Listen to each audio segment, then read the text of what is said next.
আউযু বিল্লাহি মিনাশ শাইতানির রাজিম বিসমিল্লাহির রহমানির রহিম।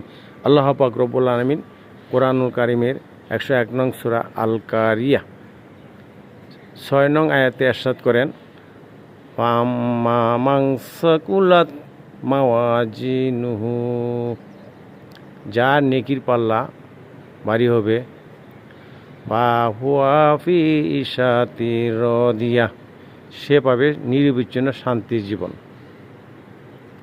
ওয়াম্মা মান খাফফাত মাওয়াজিনুহু, যার নেকির পাল্লা হালকা হবে,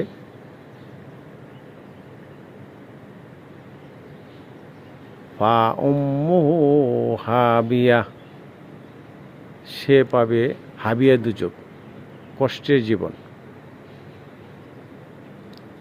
ওমা আদরাকা মা হিয়া, হাবিয়া কি, কে জানাবে? নারুম হামিয়া, দুজকের প্রজ্বলিত আগুন।